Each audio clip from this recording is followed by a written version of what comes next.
Okay. Everyone, huh? Okay. Sorry? Sí, Denise está. Ah, oh, sí. Denise. Denise también, sí. Denise no está, Denise. Sí, sí, está aquí. Ah. Hi Denise, when you're ready. Hello, nice to hear. Nice to see you. Thanks for joining this panel. Oh, yes, it's a pleasure. Cuando se estaba haciendo. Abroad. And we live in the south.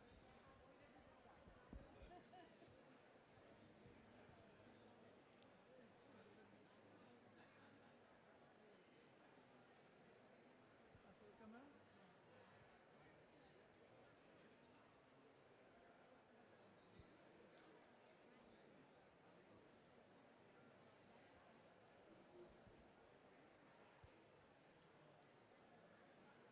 Hi everyone.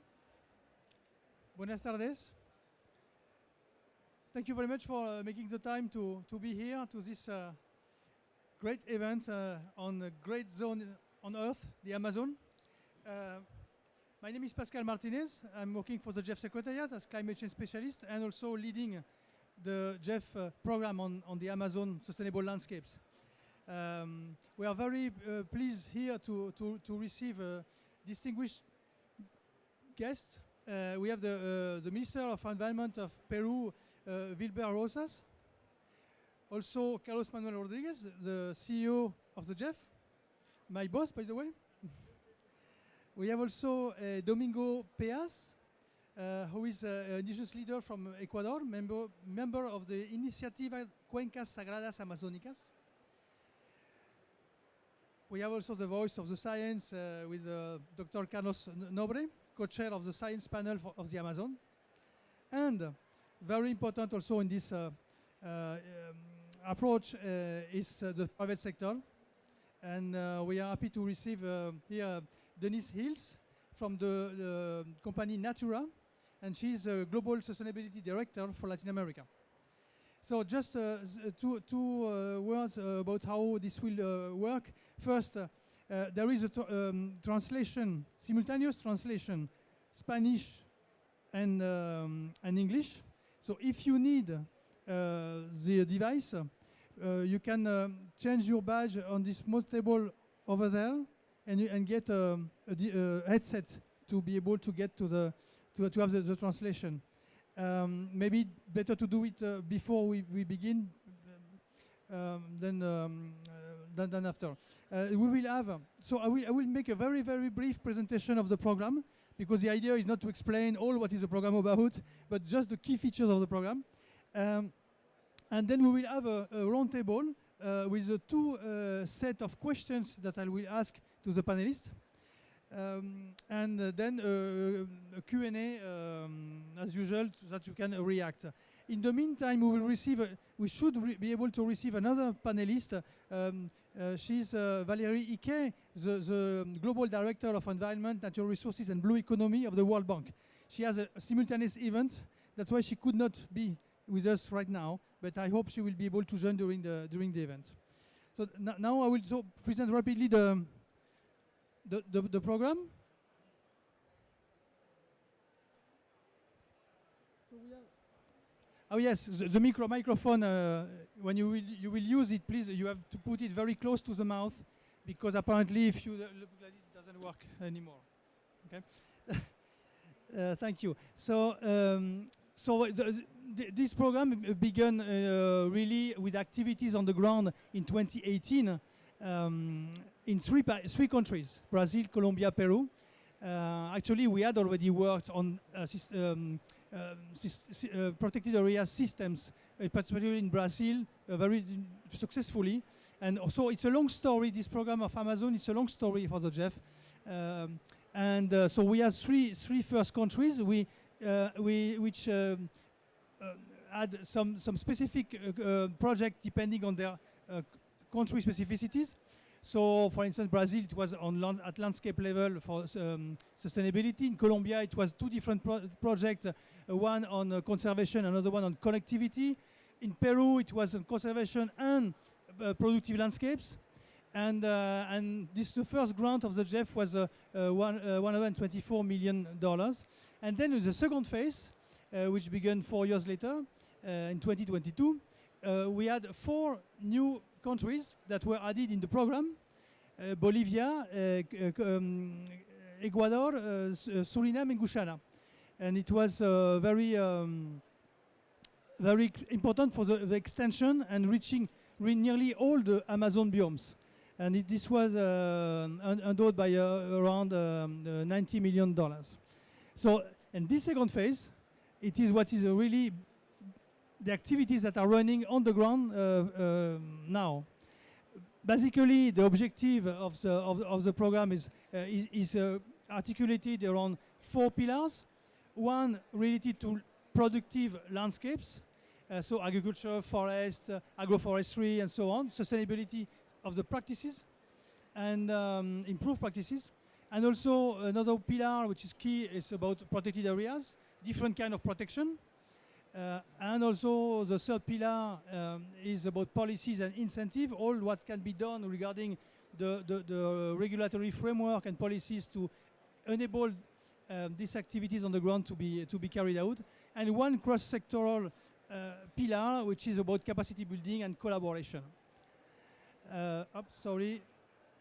So at the end of the day, these two phases have a quite important ambition with an extension we can see on the map here with 87 million hectares of protected areas with improved management, new protected areas of more than 4 million hectares, 3.7 million hectares with improved practices. It's about productive landscapes, and nearly 50,000 hectares of restoration.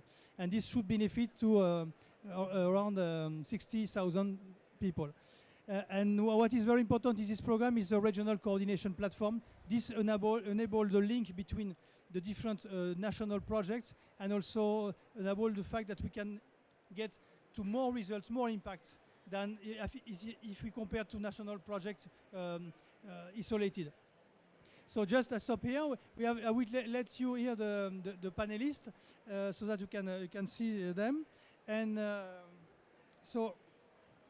I will begin with the round table of questions with the Minister of Peru. Thank you very much for joining us. So you have more than 29 years of experience in public management, being Congressman of the Republic of Peru during the period of 2016-2019. As part of the parliamentary work, you chaired the Commission of Andean, Amazonian, Afro-Peruvian Environment and Ecology of the Legislative. In addition, you are president of the World Conference of Indigenous People and Education of the Institute for Agrarian Alternative of Cusco. And you have a degree in agroeconomy from the University Nacional San Antonio Abad del Cusco. Señor Ministro, mi primera pregunta para usted será la siguiente. ¿Cuáles son los desafíos transfronterizos y las oportunidades para armonizar políticas y planes entre los países amazónicos para facilitar la colaboración y luchar contra las amenazas ambientales? Son más bien las interacciones con otros países para tener más impacto todavía. Gracias.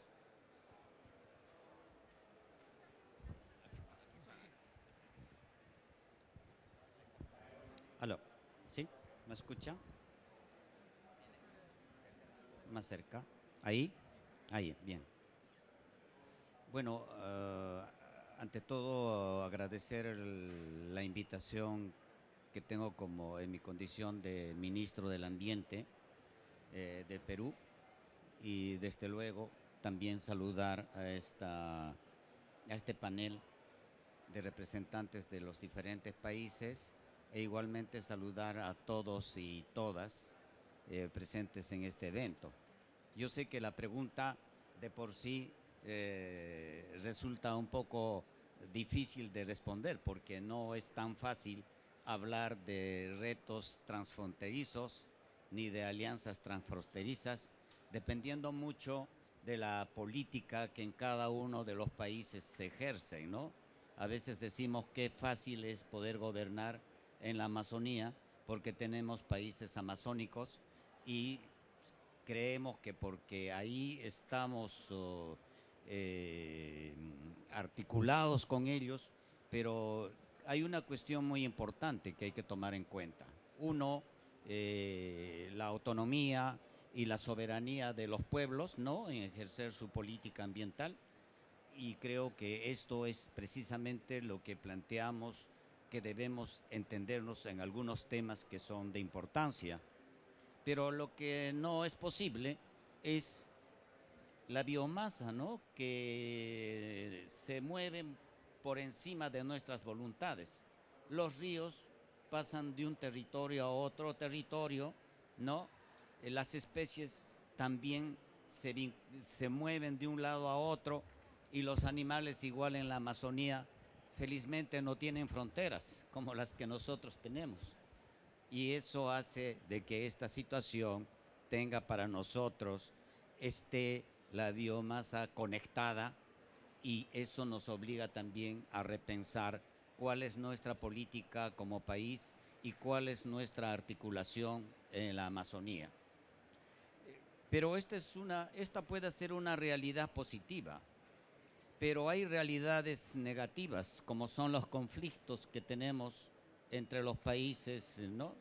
Un caso, por ejemplo, nuestro, tenemos un conflicto, y no de países, sino de cuencas, ¿no? Tenemos una cuenca que se llama la de Puyango-Tumbes, que está entre Ecuador y Perú. Sin embargo, la zona baja, la cuenca baja, es la que sufre las cuestiones que suceden en la cuenca alta de la minería ilegal, y las consecuencias de eso efectivamente pagamos todos, no solamente los que están en la parte alta, ni la media, ni la baja, sino todos, y eso hace de que tengamos que hacer este tipo de retos transfronterizos, de conciertos entre los países que somos parte de esta Amazonía, que no solamente es propiedad de los países, sino es propiedad y derecho de toda la humanidad. En ese sentido, creemos que así como las cosas positivas fluyen, también los aspectos negativos fluyen, y ahí tenemos la minería ilegal, el narcotráfico, la tala ilegal. Casi todas las cosas ilegales también son aspectos que fluyen de un lado a otro, y por eso decimos que también se fluyen los conflictos. Entonces, en este sentido, vemos que hay en nuestro país, y también sabemos que en los otros países, hay un incremento de la deforestación, tienen un impacto negativo más allá del lugar donde están. O sea, los impactos de la deforestación en Perú o en Brasil no solamente son impactos del país, sino también son impactos de todos nosotros. Y esto va mucho más allá del lugar donde están este tipo de tala ilegal o de tratamiento de bosques, ¿no? Y por eso el incremento de la deforestación nos plantea retos. Y esos retos es que trascienden las fronteras político-administrativas de los países, y por lo tanto es fundamental buscar acciones y soluciones coordinadas. Eso es lo que planteamos.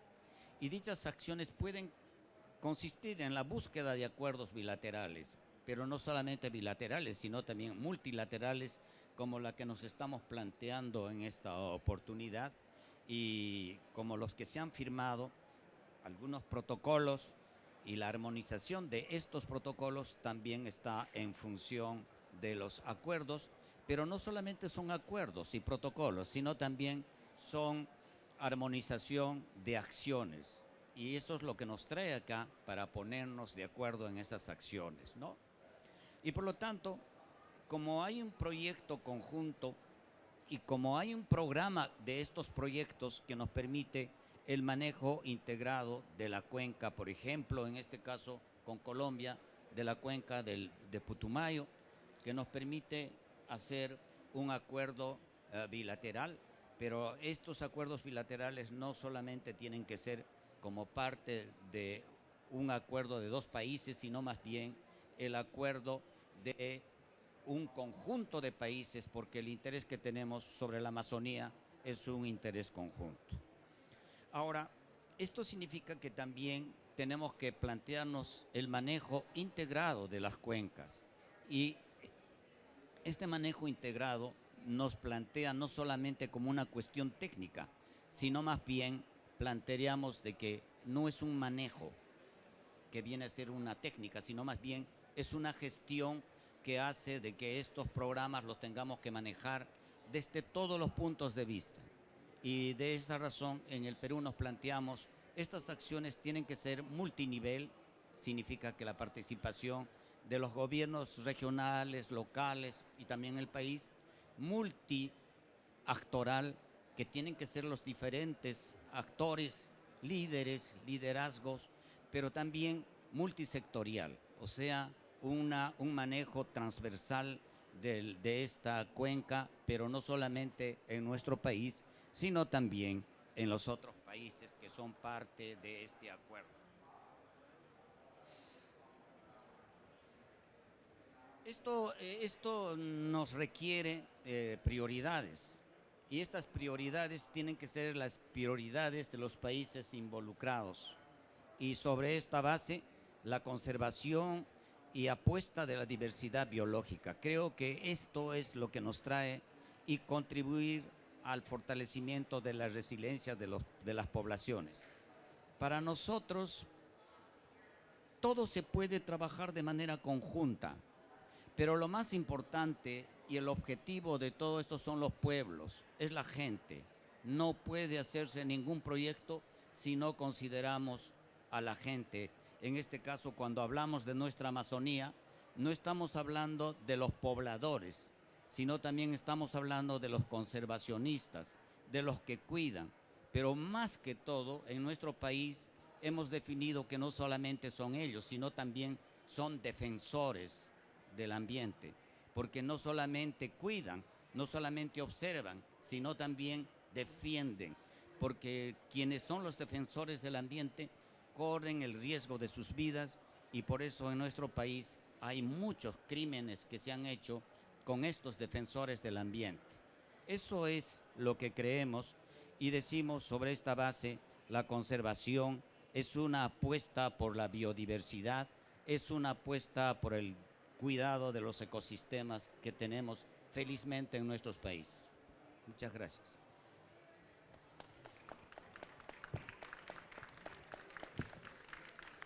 Ministro, muchas gracias. Muy interesante como mostró la necesidad de tener una visión común para tener una articulación, acuerdos para tratar esos problemas que son transfronterizos. Y recordar la importancia del pueblo, los pueblos que viven ahí. Y hablando de los pueblos que viven ahí, quisiera dar la palabra ahora a Domingo Peaz. Domingo is a leader of the Ashwar Nation of the Equatorial Amazon. He's currently the coordinator of the Amazon Sacred Headwaters Initiative for the Confederation of Indigenous Nationalities of the Equatorial Amazon. He has many leadership positions, including Director of Communication for the Ashwar Indigenous Nation of Ecuador, founder of the Shahamensta Ashwar Indigenous Community Tourism Project, and also Vice President of the Confederation of Indigenous Nationalities of the Equatorial Amazon. Estimado Domingo, mi pregunta es la siguiente para usted. ¿Cómo pueden los programas regionales, como este programa ASL, garantizar la participación adecuada de las comunidades y autoridades indígenas como socios? ¿Cómo este programa le puede permitir participar en estas actividades y contar con su participación activa? Gracias.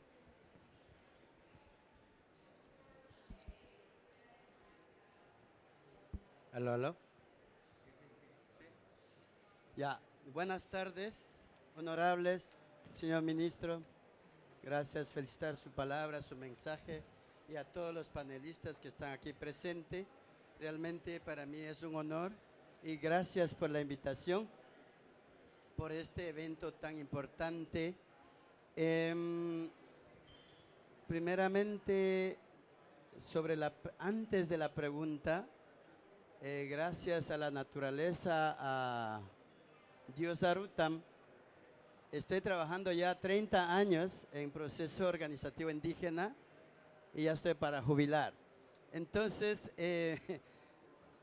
sobre su pregunta, yendo al concreto, creo que las organizaciones indígenas, este programa que estamos llevando, es justo crear una conexión, una alianza directo, porque nosotros, como dijo el señor ministro, este programa es para poder trabajar con una alianza no sectarizado como indígena, sino una alianza global, indígenas, no indígenas, olvidar de la historia, de lo que pasó, ¿ya?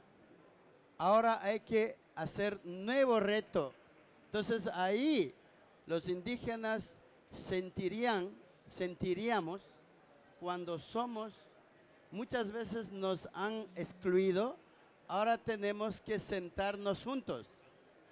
Por eso esta propuesta de Cuencas Sagradas, próximo año, va a ser una instancia legal jurídico para gobernar 100% indígena gobernado, pero con una alianza internacional que amerita, incluso también con el gobierno, ya no tener esa confrontación, sino una coordinación, una participación para buscar el beneficio común. Creo que de esa manera, cuando tengamos como, en vez de decir accionista, porque cuando hablan de accionistas, yo siento que enfoca más al dinero, sino una alianza conjunta, con voz y voto, toma de decisiones, con un partícipe vocero oficial de los indígenas, creo que sentiríamos y construiríamos un mejor camino. Muchas gracias por su respuesta y subrayar la importancia de esta conexión con los otros actores más allá del sistema, de los pueblos indígenas, pero realmente trabajar en colaboración con los otros actores que trabajan en esos territorios. Quisiera hablar, I would like to know to give the floor now to Carlos Manuel Rodríguez, el CEO del GEF, desde 2020. Sorry, I'm mixing English and Spanish. I'm sorry. Carlos Manuel is a Costa Rican national. I guess you know him very well, most of you. He was pioneer in development of payment for ecosystem services and strategies for forest restoration, ocean conservation, and decarbonization. During his 3 terms as Environment and Energy Minister of Costa Rica, the country doubled the size of its forest, made its electric sector fully renewable, and consolidated a national park system that has made the Central American country a prime ecotourism destination. Carlos Manuel, my question is the following. The GEF is committing in its next cycle to support the next phase of the integrated program of the Amazon. What motivates this continuous commitment, which we applaud, of course, and how can the next phase scale transformational changes for addressing both climate change and natural crisis? Muchas gracias, Pascal, señor ministro, don Domingo, don Carlos, doña Denise, muchísimas gracias la oportunidad de participar y no solo de participar, sino hablar en mi lengua materna, el español. Es un gusto porque toda esta semana solo hemos podido hablar en inglés. Yo quisiera, Pascal, primero que todo, agradeciendo a los países de la cuenca del Amazonas que han visto en el GEF un socio estratégico a lo largo de 30 años. Los países de la cuenca del Amazonas han, por lo tanto, trabajado con el GEF en los últimos 30 años en esfuerzos que hoy son palpables y medibles. Hoy Pascal nos mencionaba los millones de hectáreas que hemos trabajado, logrado en términos de conservación y restauración, pero también es muy importante el trabajo que el GEF y los países han hecho con la comunidad académica, con la comunidad científica y con las ONGs. Las organizaciones de conservación que han estado incluso en el Amazonas trabajando con los países y con los pueblos amazónicos mucho antes de que el GEF existiera. El GEF, por lo tanto, viene a dar un valor agregado a los procesos que ya se venían dando en esta gran cuenca, importante bioma forestal del planeta. Aún lo anterior, y posiblemente don Carlos Nobre nos va a dar la última información sobre el estado de salud de este gran ecosistema, pero todos sabemos que el Amazonas ha perdido del año 90 a la fecha el 30% de sus capacidades de mitigar el cambio climático a nivel global.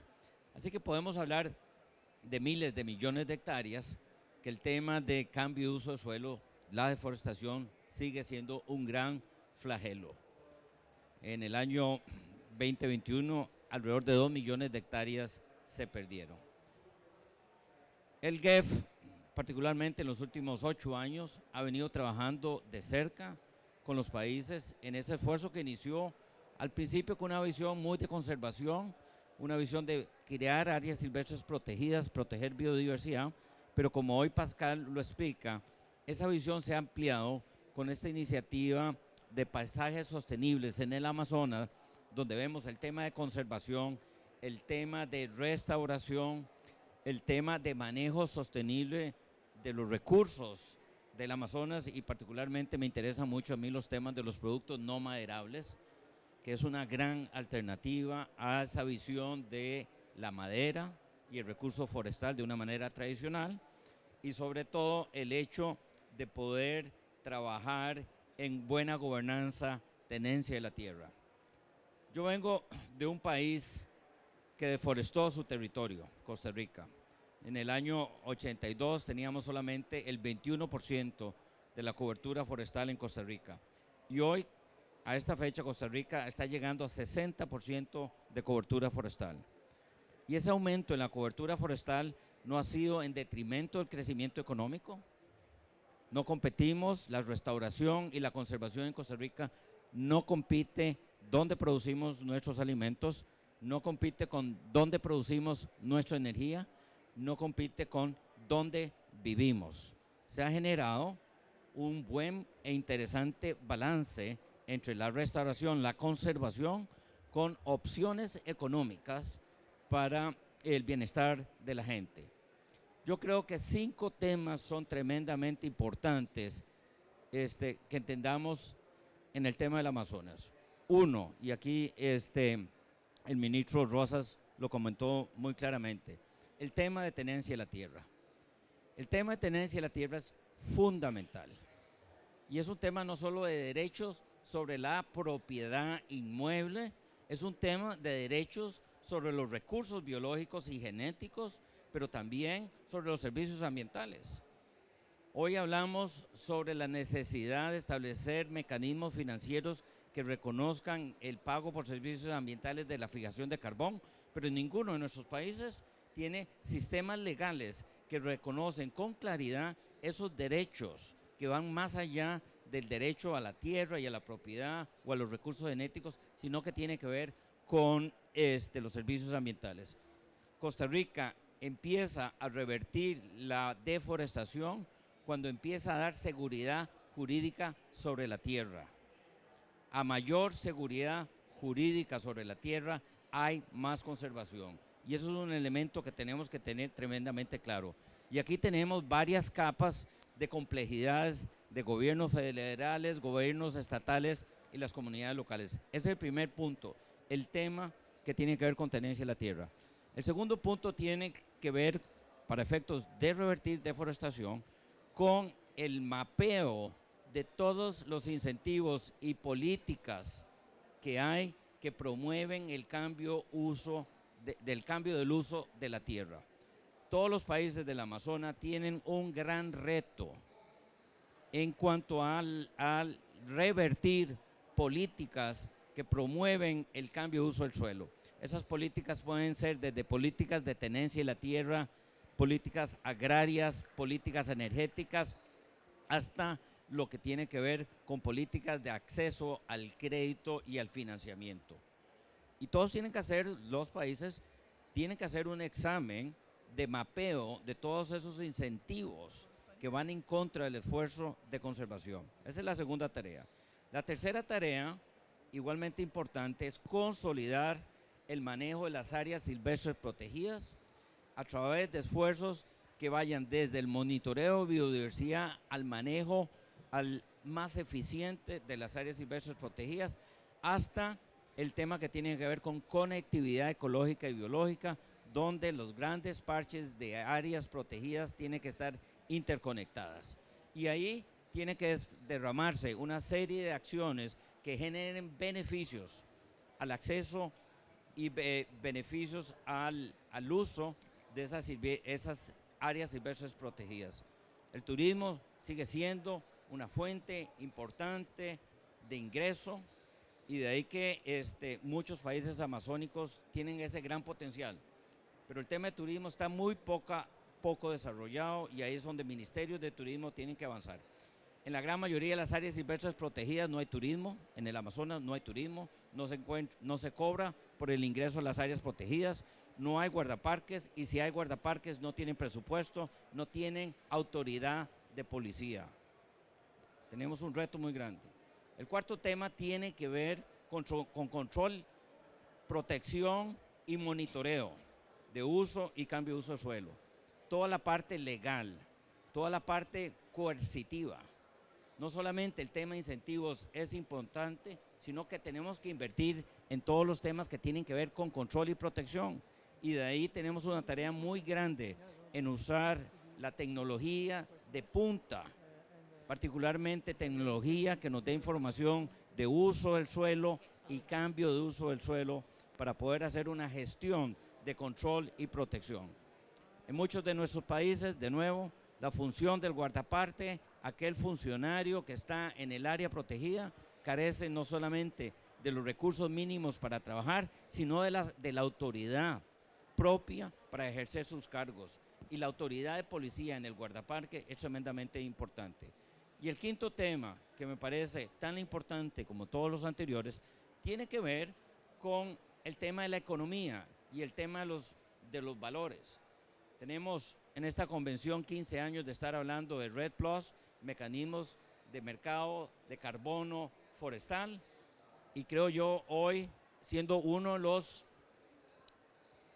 autores intelectuales, mi persona, autores intelectuales de REDD+, siento que REDD+ está muerto. No es una opción. Y me duele en el alma. Pero el espíritu que llegó a crear REDD+ está vigente. Y la racionalidad de REDD+ es importante.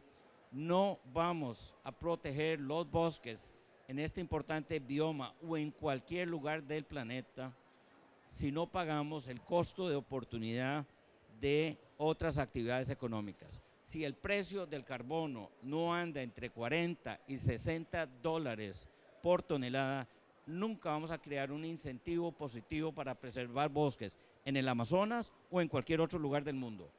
Y hoy a los ministros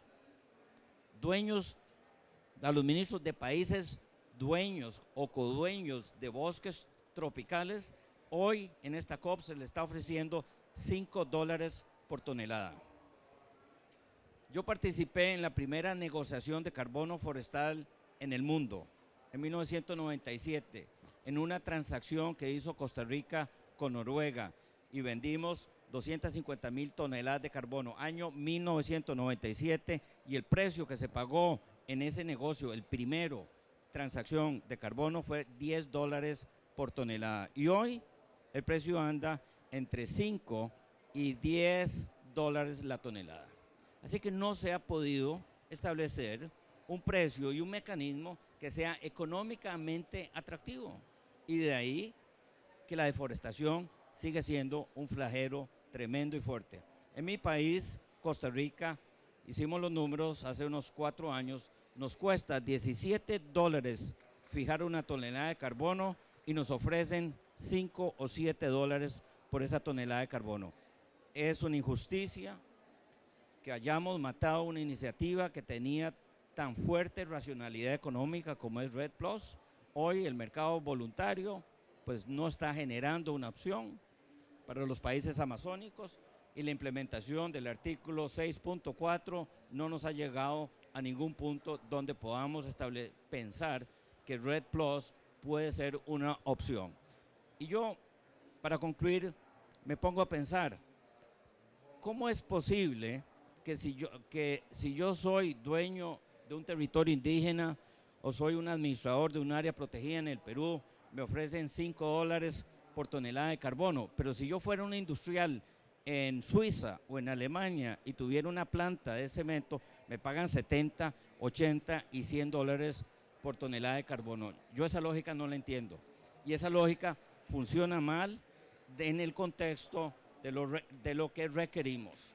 Cuando yo era ministro de Ambiente, era un gran interesado de crear una coalición de países de bosques primarios tropicales que empezaran a negociar, como lo hizo la OPEP en algún momento en los años 70, ese valor del carbono almacenado en los bosques, tratando, porque sin el carbono de estos países nunca lograremos el 1.5, pero irónicamente no se les reconoce el precio justo por el carbono. Y no es solamente reconocer el precio justo, sino que todos los países tengan un sistema de acceso y distribución de los beneficios del carbono en razón de esa necesidad de dar seguridad jurídica sobre la tierra y sobre los servicios ambientales. El GEF continuará trabajando de la mano de estos países. Proyectamos en los próximos 4 años seguir aumentando la inversión en los temas que Pascal nos indicaba. Y aquí muy importante, 2 elementos importantes. Uno, el abordaje de abajo hacia arriba, las comunidades, los grupos locales. 2, la comunidad académica y científica. Y 3, las relaciones que hemos creado en el GEF a lo largo de los años con los fondos de conservación que se han creado en estos países y con las organizaciones de la sociedad civil con las cuales hemos trabajado. Muchas gracias, Pascal. Muchas gracias. Sin tardar, I will right now give the floor to Valérie Kay. She's the Director of Environment, Natural Resources and Blue Economy at the World Bank. The World Bank is the agency who is coordinating all this work at the biome level. And thank you very much for joining us. I know you are at the same time in another event, so you will not be able to stay long, but at least it's very great to have you here with us. Thank you very much. No, thank you, Pascal. And I do want to apologize to everybody in the audience, but especially my panelists, for doing one of these terrible drive-bys to come here for 1 minute and to leave. But it was important, even in the middle of another session, to come and talk about why the World Bank cares about the Amazon. And yes, of course, it's because it's an environmental issue, and there's nothing I can say here that you don't know 1,000 times better than I do about the state of the environment in the Amazon. But the Amazon presents us with one of the most difficult challenges we have in the world, which is how do we reconcile poverty with biodiversity richness? The people in the Amazon are some of the poorest people in the world, living and protecting the richest biodiversity in the world. And that's why the World Bank cares, because we have to be able to answer the question, how do we integrate development, nature, and climate? How do we make sure that the peoples of the Amazon, the indigenous peoples, the local communities, the farmers, the fishers, everybody can find a path out of poverty that doesn't depend on cutting down the forests or polluting the river? And that's why we're so proud of being a partner in the Amazon Sustainable Landscapes program, and a huge thank you to the GEF for financing it, because it does what not enough programs do, which is put countries in charge, put countries in the driving seat, and make sure that indigenous peoples and local communities have a seat at the table, because we all know if you're not at the table, you're on the menu. And it's critical that the indigenous peoples and local communities, the state governments, the federal governments, and the national governments of the Amazon can sit together, share good practice, and it's one of the things that the Amazon Sustainable Landscapes program does so well, which is accelerate a contagion of good ideas and good practice. It helps with regional convergence so that all the countries can have similar laws so that bad actors can't move from one part of the Amazon to the other to take advantage of different laws. And the Amazon Sustainable Landscapes program is so important to us because it works. The 42 million hectares of protected area that are better managed as a result of it. The 4,000 hectares of restored land, of reforested land. The 200,000 hectares of productive land that's better managed. These are the kind of partnerships that we're proud to be part of because we need to figure out how to make sure that the people who protect the planet don't have to do it living in poverty. And I do apologize that I'm going to step away. When this is over, come join me in side room 20, where we're talking about how to do exactly that and integrate development, climate, and nature. Thank you so much. Thank you very much, Valerie. Thank you for joining us. You highlighted the importance of moving together. This is what is about in this program. And Carlos Manuel was mentioning also the importance of the economy, the value of nature. And as long as we don't value the nature for its really its value, it will not work. So it's very important to highlight this economic part and how we can value really nature. And this gives me the opportunity to give the floor now to Denise Hills. She's so representing the private sector and how the bioeconomy can be developed with these territories and give value of the nature.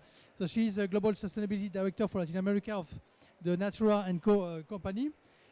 She has 20 years of experience in financial market too, so it's very important to highlight. And she has been part of this company since 2019, where she's currently the head of the Center of Expertise for Sustainability.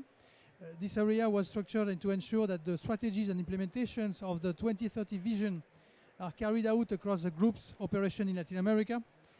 She also led a comprehensive plan that covers some of the biggest global challenges, such as facing the climate crisis and protecting the Amazon, ensuring equality, inclusion, as well as embracing the circularity and regeneration of products.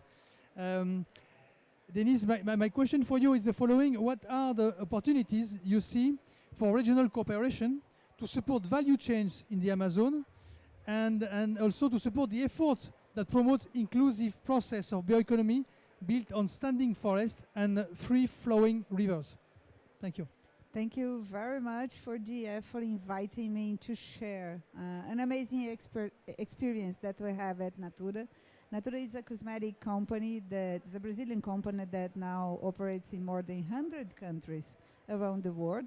And we see ourselves as a company for more than 20 years in a relationship with the communities of the Amazon. And we have one of the most interesting combination of traditional knowledge and technology in order to promote how bioeconomy, how the Amazon, the home of the most important biodiversity in the world, could be part of a new systems, a new way to see the world, and a live bioeconomy together with the people, sharing value with this, understanding the knowledge that we already have over there as part of our businesses. For me, I'm very proud to be here telling about a little bit about the history. I would love to start saying that over 2 decades, Natura has been working to the Amazon, and nowadays we have a long-term partnership with more than 41 communities into the Amazon, more than 85 locals into the Amazon, and more than 43 ingredients, which are part of our science, our cosmetic ingredients, and in the wonderful products, all them coming from the Amazon.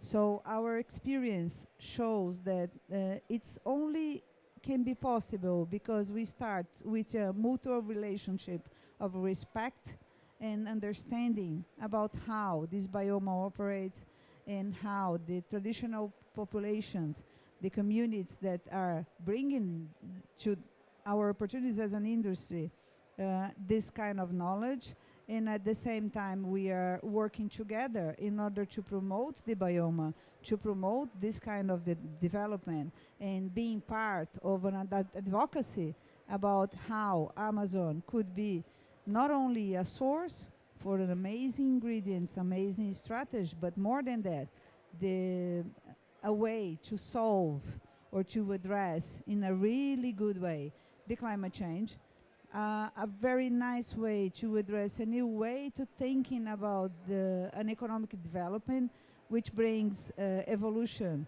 for companies, for countries, for the communities which are now who are responsible, including for protect the bioma, for together develop a new way to thinking about ourselves and our business into a world.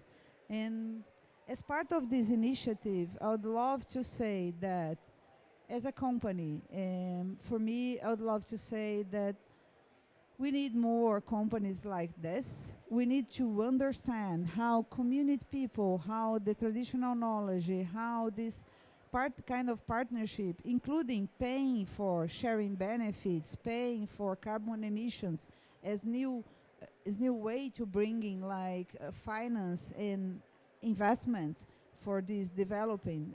I think we mentioned here carbon price, but we have sharing benefits, other payments for ambiental service, paying for traditional knowledge as part of our contribution in order to promote another way to developing.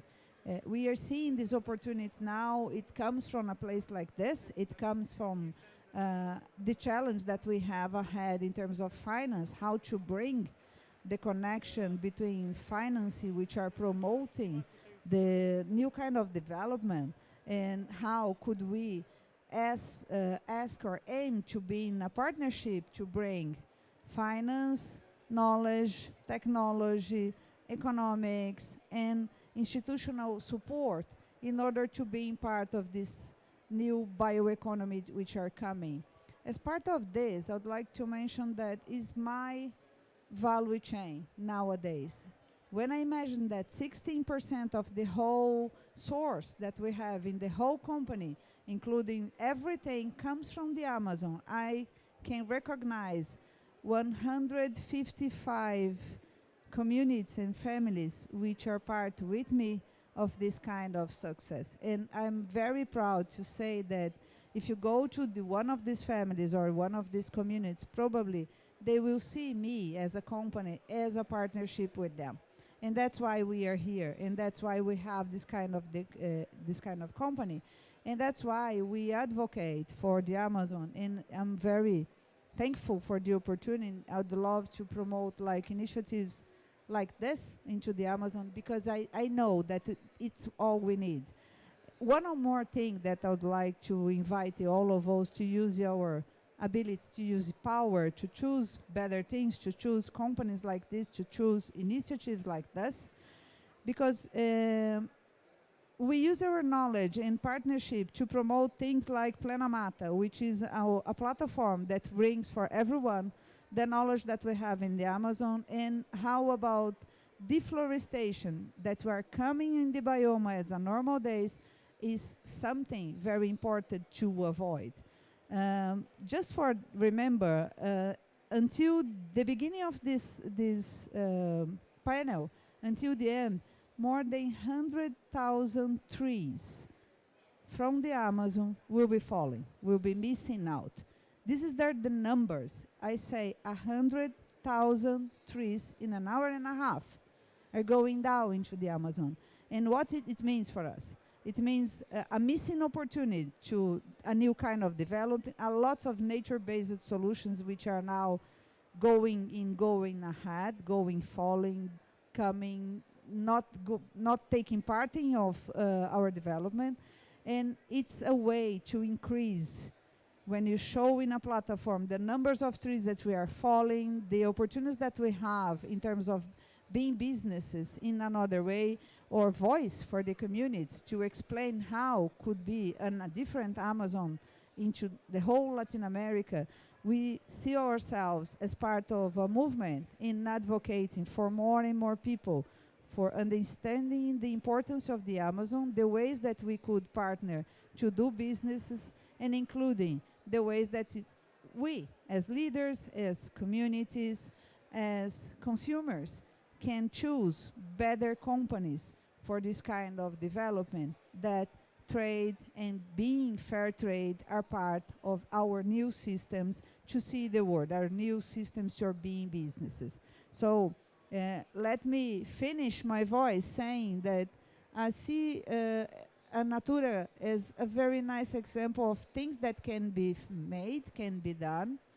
And I would love to have more and more companies bringing relationships and partnerships like this in order to promote a better way to being businesses and go ahead.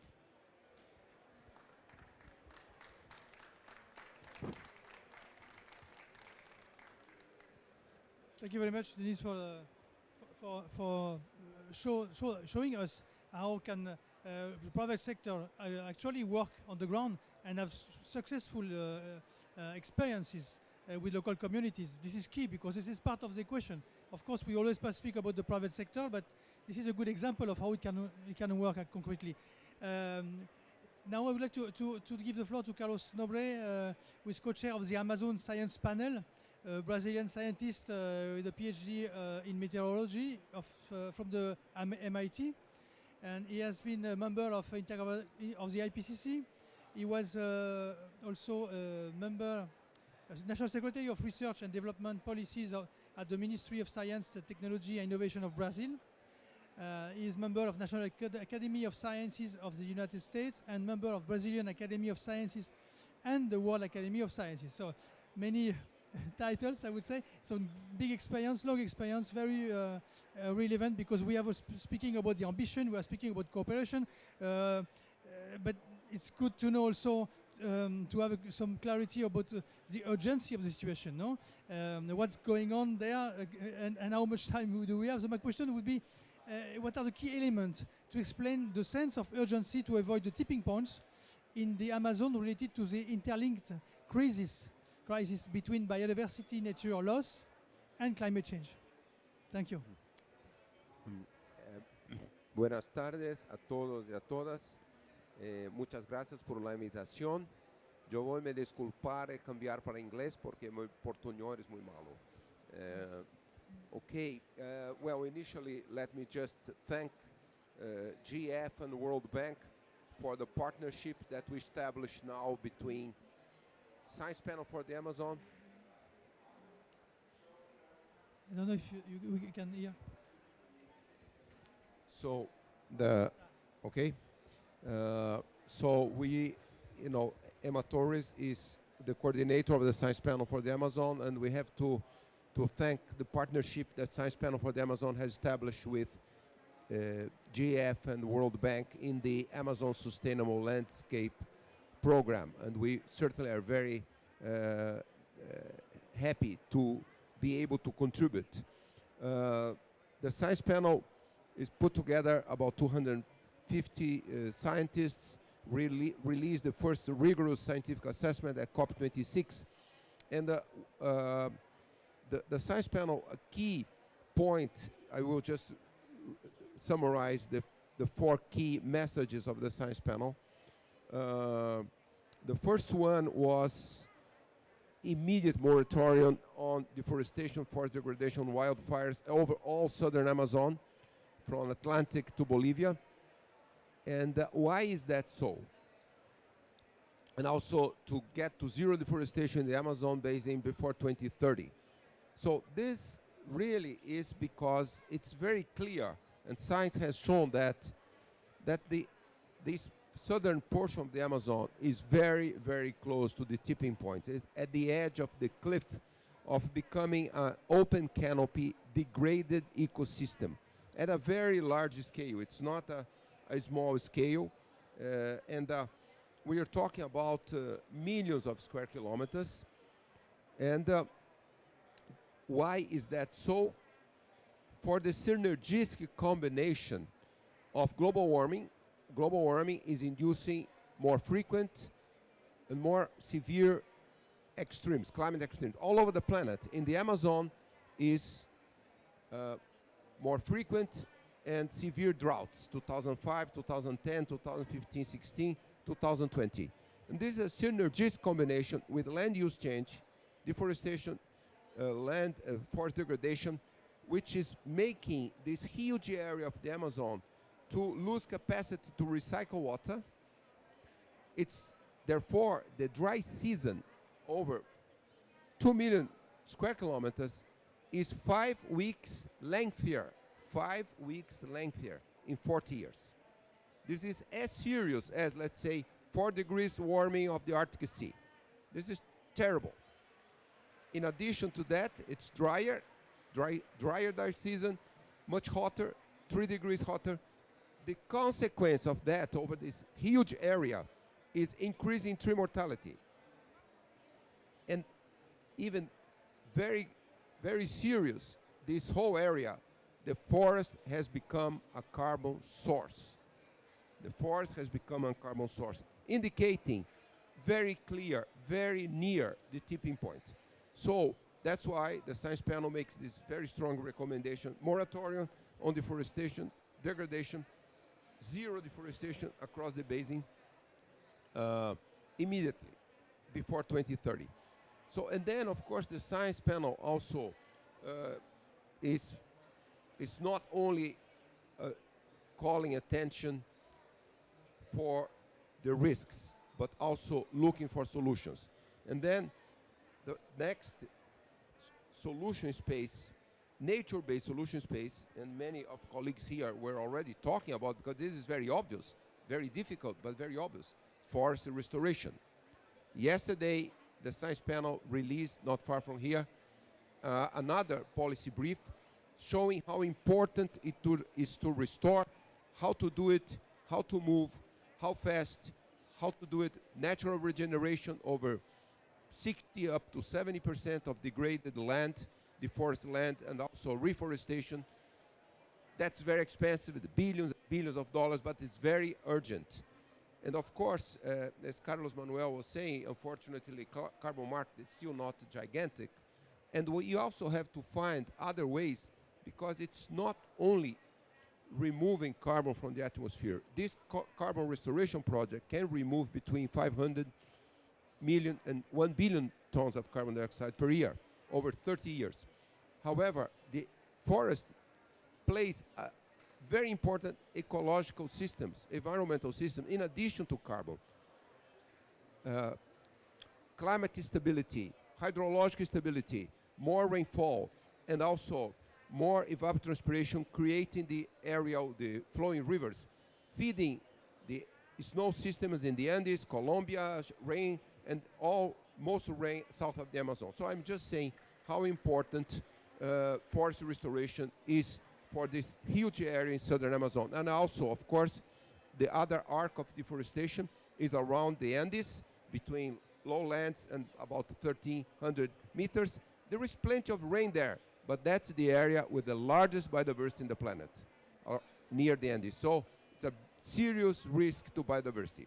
And finally, I just want to say, okay, forest restoration is very urgent, very necessary, but then we need to create a new economy.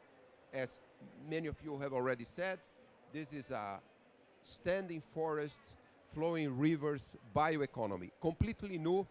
The potential is gigantic, as science shows, and the panel has revised the potential. But of course, this is a big challenge, how to do it. And this is not a solution that can only come from the outside. Only other countries, other parts will bring the solution. Now we have to construct the solution in the Amazon. And that I will finish by saying one initiative, Professor Adalberto Val is here, we are developing jointly with many institutions the so-called Amazonia Institute of Technology. We want to create a Pan-Amazonia Institute of Technology in all Amazonian countries, which will be science-based, and also we want to bring to this institute the knowledge of indigenous people and local communities. A big challenge, but we are going to face it. It's across all the Amazon. We are planning 5 R&D centers, forest, social biodiversity, waters in the Amazon, altered landscape, urban Amazon and sustainable infrastructure. And we hope to be constructing this institute in the next few years. It will be the place for young Amazonian students, thousands of students, to learn how to promote Amazonian solution. So that's what we are planning, and we hope to have the collaboration, many international institutions, many Amazonian countries, and I think this is the way to find a way really to save the Amazon. Thank you very much. Thank you very much. It's very important to have a sense of where we stand today and the need to act urgently, and also to see the damage already caused and the fact that it's already damage irreversible somehow. We have only half an hour. We are running out of time. It's so interesting. So I would like to tell you, please, if you can respond very, very rapidly to the next set of questions. No more maybe than 2-3 minutes, because we will pass the time that we have. Minister Rosas, la siguiente pregunta para usted. El programa ASL proporciona una plataforma para que los gobiernos amazónicos intercambien entre sí y con otras partes interesadas claves. ¿Cómo ha sido útil para Colombia, para Perú, y cuáles podrían ser los próximos pasos, en su opinión, para escalar el impacto?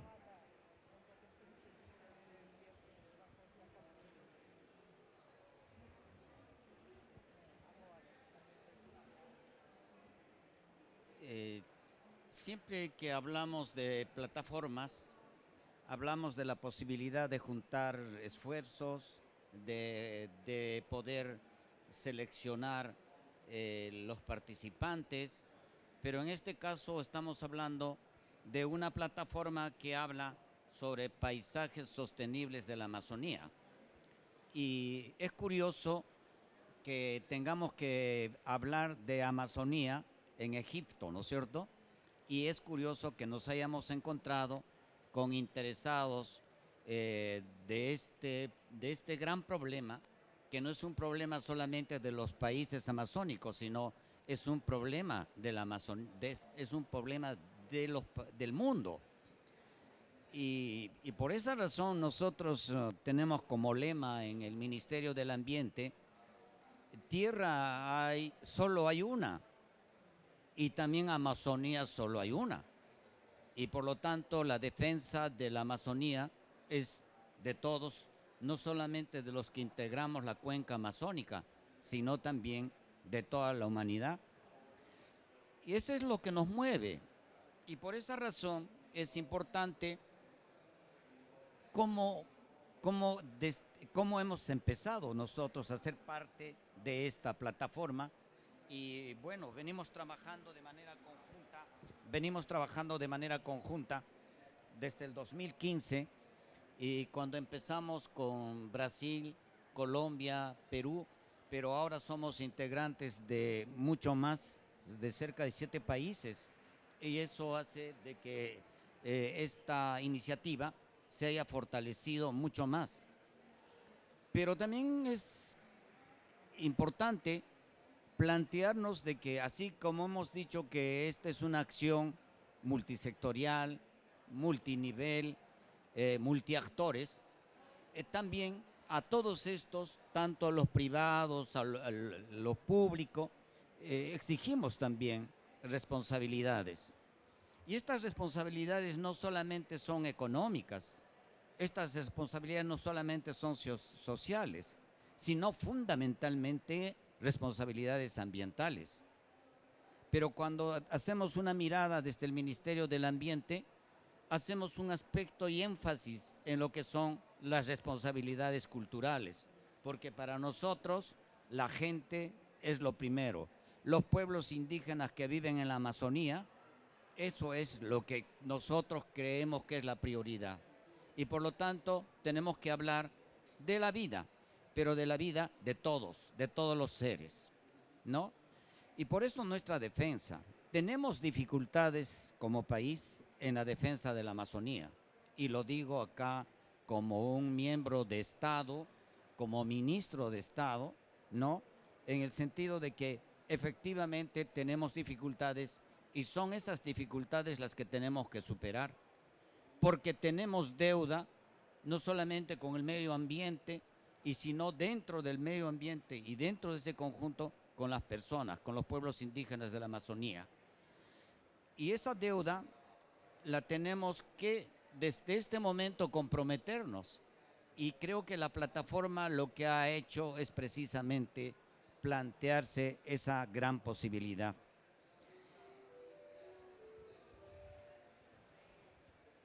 Y digo así porque tenemos uno, detener, o sea, no el calentamiento global, porque más difícil es remediar, reparar, que tomar medidas preventivas.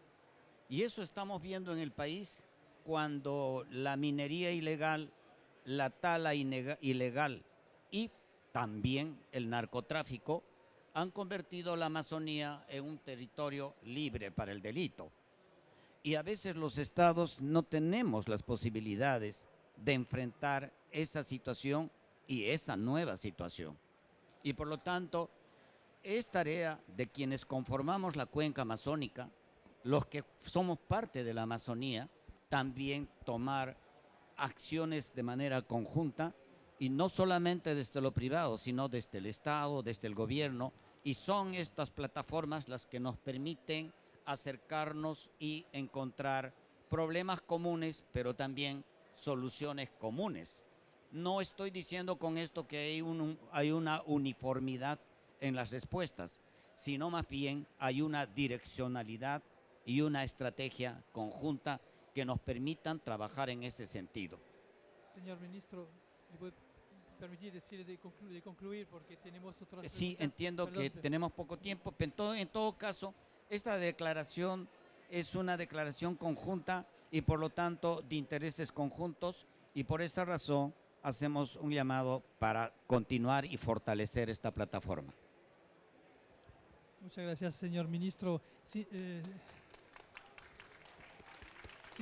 tardar, si quisiera dar las palabras al Domingo y preguntarle cómo unir el conocimiento tradicional y científico para prevenir mayor crisis climática en la Amazonia. Bueno, la Amazonía es corazón del mundo.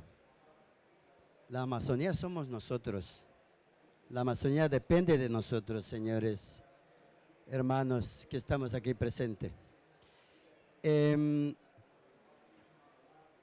Este gran reto que toca hacer entre todos, nosotros trabajamos con 11 nacionalidades, con 23 organizaciones en Ecuador y más en Perú, total de 24 nacionalidades, pueblos indígenas fronterizas.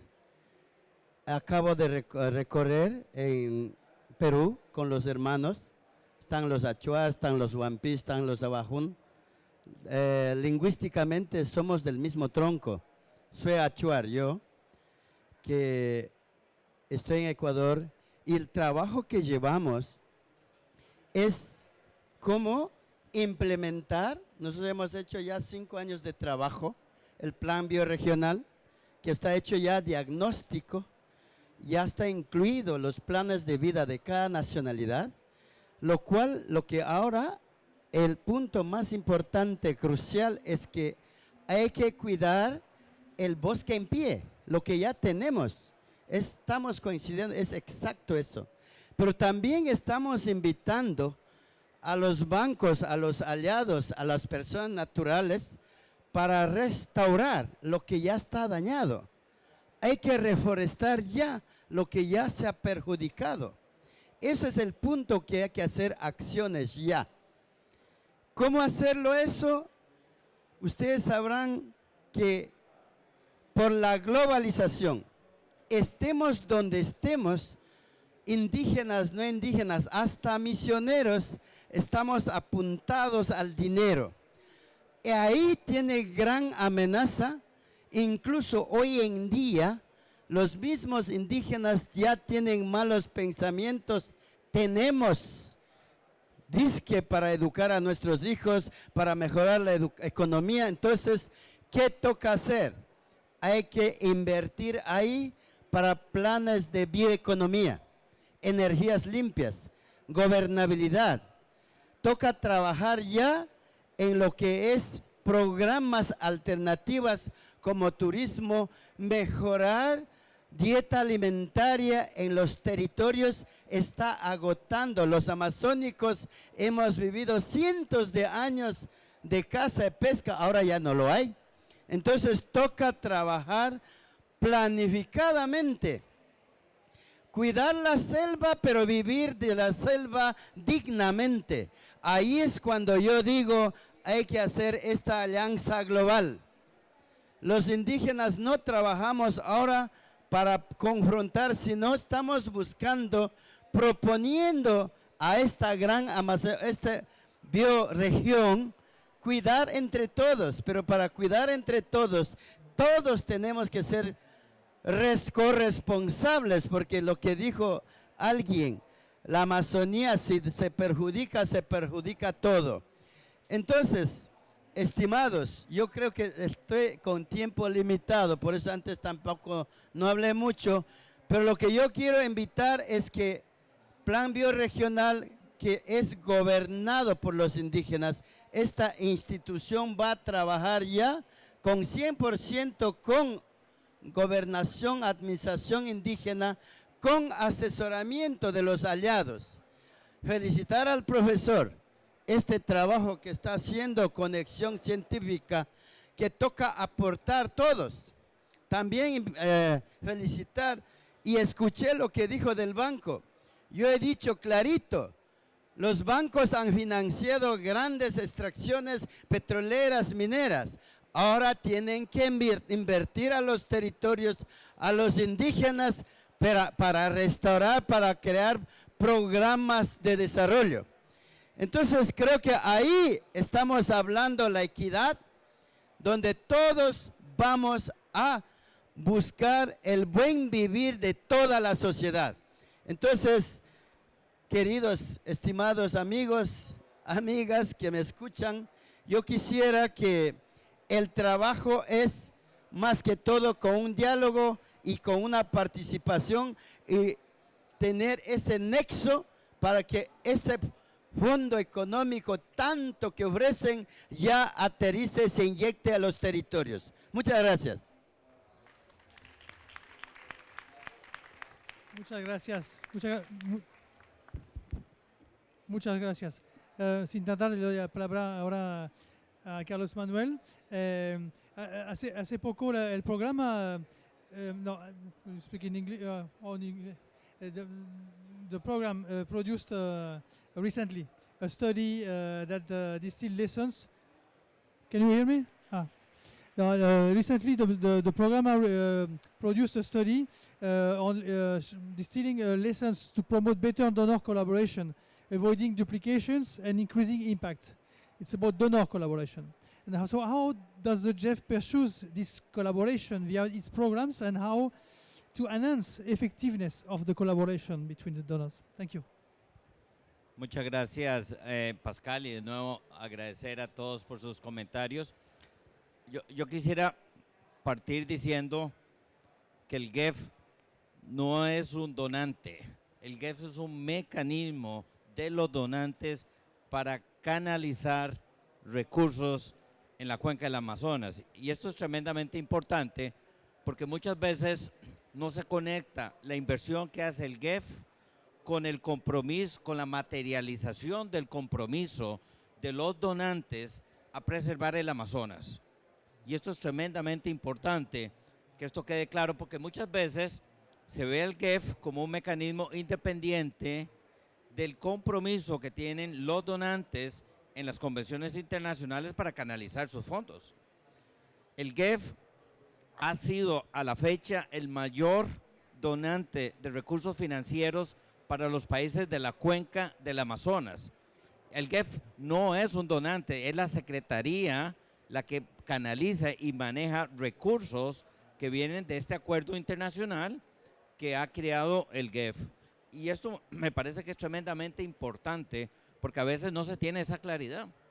Así que aquellos que dicen que dónde están los recursos, por qué no llegan los recursos de la cooperación internacional de los americanos, de los europeos, de los japoneses, australianos, Nueva Zelanda, ¿por qué no llegan? Bueno, sí llegan. Y un mecanismo muy eficaz a lo largo de estos 30 años ha sido la utilización del GEF. Y el GEF trabaja con organizaciones de base. En el caso de Brasil trabajamos con Fundes. Y es un buen ejemplo de cómo se trabaja. El GEF, que es el mecanismo de canalización de recursos financieros de los donantes, ha estado en cada uno de los fondos de conservación patrimonial de todos los países miembros de la cuenca del Amazonas. Y eso es muy importante. Ahora, el GEF tiene una tarea relevante, no solo en esa canalización.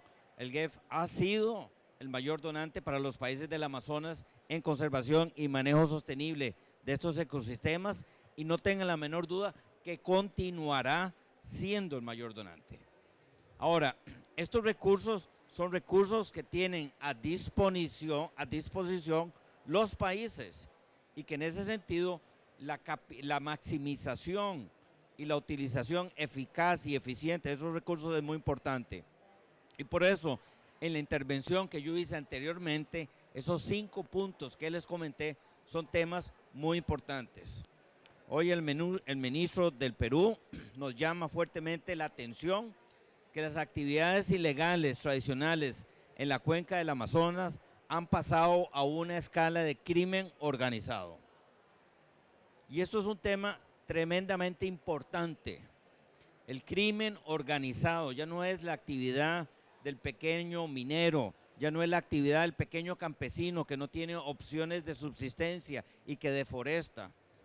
Ya esto es crimen organizado. Esto es muy parecido a lo que yo he visto en los últimos 20 años en Centroamérica. Centroamérica en los últimos 20 años ha perdido el 20% de sus bosques, y mucho está relacionado a lo que llamamos en Centroamérica la narcoganadería. Esa combinación de actividades de narcotráfico y cambio de uso de suelo. Y cuando yo veo al Perú, al Ecuador, al Brasil, lo que pasa en Venezuela, no dejo yo de llevarme exactamente la misma impresión que yo tengo de Centroamérica. Y el crimen organizado es el mayor enemigo del Estado de Derecho y de la justicia. Y no va a ser suficiente crear mecanismos de mercado que reconozcan la propiedad de la tierra y los servicios de ecosistemas, sino hay que hacer acciones profesionales en control y protección. Es fundamental y nadie habla de eso. Si tenemos guardaparques que no tienen autoridad de policía, eso es como tener un policía sin un arma, sin un chaleco contra balas, sin la capacitación mínima básica. Y las comunidades locales, los pueblos indígenas, los campesinos, se han comprometido en esos esfuerzos de ejercer el Estado de Derecho en estos países. Y eso me parece que es un tema que tenemos que hablarlo, y tenemos que hablarlo con franqueza. Al crimen organizado hay que atacarlo, y eso se ataca fortaleciendo las capacidades policíacas, las capacidades tecnológicas, profesionalizando a los guardaparques. Aquí estamos en la COP hablando de forestación, hablando de mitigación del cambio climático, hablando del rol de las naturalezas, y no hablamos de aquellos que son los que están en la línea de combate de las actividades ilegales, que son todos esos campesinos, comunidades indígenas, y yo particularmente tengo una afección particular con los funcionarios que trabajan en las áreas silvestres protegidas, porque yo fui director de áreas protegidas en Costa Rica y sé lo que es eso, y sé lo que es invertir en este cuerpo de funcionarios que son tremendamente importantes. Los guardaparques tienen organizaciones internacionales que han venido llamando la atención sobre el estado crítico en que ellos trabajan y que ellos operan, y nosotros no hemos podido determinar medios por los cuales podemos apoyar a esos funcionarios que están en la línea de batalla de las actividades ilegales que hoy día son actividades que están tomadas por el crimen organizado. Y no hay ningún país en la cuenca del Amazonas, no hay ningún país en el neotrópico que esté exento de este flagelo. Las actividades ilegales gravitaron de gente pobre a crimen organizado. Así que tenemos un problema muy serio y muy grave. Y en ese sentido, el fortalecer las capacidades entre las organizaciones que trabajamos en estos ecosistemas forestales es tremendamente importante. Desde el GEF queremos apoyar aquellas acciones que ayuden a los países a aplicar la ley y el orden. Sin ley y orden no hay conservación. Y esto es un elemento importante. Y yo hago un llamado aquí a los países en el uso de los recursos del GEF para fortalecer esas capacidades de aquellos que están con las responsabilidades de proteger estos importantes ecosistemas. Muchas gracias, Pascal. Muchas gracias, Carlos Manuel. Ya que nos queda muy poco tiempo, si pueden ser breve, por favor. Denise, I would like to ask you what are the enabling conditions needed to establish commercial agreements along the value chain that allow communities and countries to specialize and collaborate in fair terms. Thank you. I'll try to be very pragmatic in order of the time. Establish the relationship first. Establish the relationship with the communities in a real partnership that brings the knowledge and the partnership, the ability of the companies of being and promoting the traditional knowledge, the warriors of the nature, the population which are over the biome as part of our systems. It's not a common relationship of the value chain.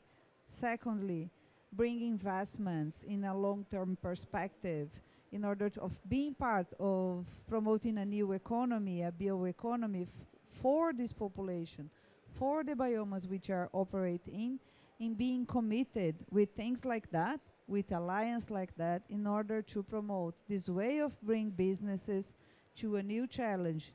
And especially because when business can tackle or address climate change, taking part of this initiative or operating to the Amazon with this kind of perspectives is address climate change, promoting and conservation, restoration, regenerative solutions, and addressing biodiversity through our activities. And my final comments, I think as a leadership, we should not only promote but advocate in terms of this biome, especially the Amazon. We every single day we are making choices of products, companies, partnerships in our companies, as leaderships, as moms, dads, and as society. Bring to this challenge companies and choice that made Amazon possible. So my comments is keep the energy to make this change and keep the energy including to address biodiversity at COP15, okay? Thank you. Thank you very much, Denise. A last question for Dr. Nobre. There is already many studies that has been done in terms of knowledge regarding the Amazon. So concretely now, what do you think? How can science effectively inform the action? Very briefly, I share some of those concepts when I talked first. One journalist, João Moreira Salles, he wrote an article and he said this sentence: we have to develop the Silicon Valley of the biodiversity. But if we look at Silicon Valley, two brothers, 20 years ago, they took acai berry from the Amazon to the Silicon Valley, and they create Sambazon, and the Silicon Valley developed more than 30 products, industrialize acai berry all over the world today. Acai berry industry is $20 billion industry. $1.2 billion come back to the Amazon. So basically what we are proposing is really science to action within the Amazon. So the Amazon Institute of Technology, we want to construct Pan-Amazonian from day zero, private, public partnerships, the creation of many technological clusters spread across the Amazon with the tremendous biodiversity and also the diversity of ecosystems, terrestrial and aquatic, the knowledge of all communities, and also creating a very large number of the so-called ecosystems of sustainability, innovation, and business. So that's the idea we want to implement in the Amazon very, very urgently. Thank you very much.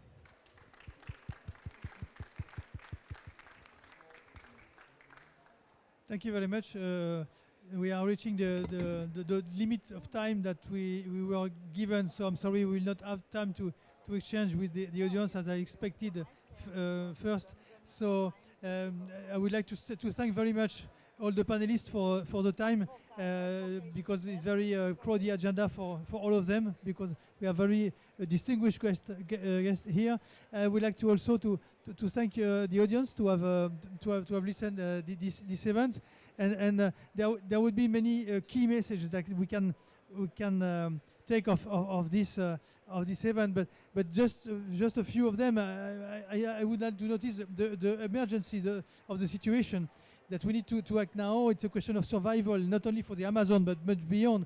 I would like to highlight also the importance of the indigenous people and the livelihood that are key to find solution, and the value of nature. As long as we not value nature, we will not be able to fight effectively against the threats against the forest. The importance of the enabling environment also that allows the private sector to land on the ground and invest in a sustainable manner. Also, the importance, as the minister was saying, of the regional vision to work together, to have agreement, and to be aware of what's going on the other side of the border. This is very also important. And also, finally, I would like to remind you that we mentioned two cycles of the programs, but now we are beginning the third one. We will have an investment which should be around the same kind of investment that we had before, $100 million more or less, at least we expect. And as Carlos Manuel was mentioning at the end, we are in a situation of war. It's a war, really. And so it's very important to have this means now, to have this conjunction of actors now working together. We have the science, we have the stakeholders, we know solutions, we have some means. So now I think it's a great moment. We have also good alignment of external factors, I would say political factors, without mentioning any country, but we have also a good alignment of, we hear about the pledge from Glasgow and so on. There's many initiatives around there. So I think that we have many good factors that are coming together. So this kind of program, which will begin now to be designed for the third phase, is a very good program that will that should enable to capture all these good vibes, I would say, to try to save and sustainably save the Amazonie. So thank you very much for your attention, and hope to see you again on this long journey and successful journey, I hope. Thank you very much.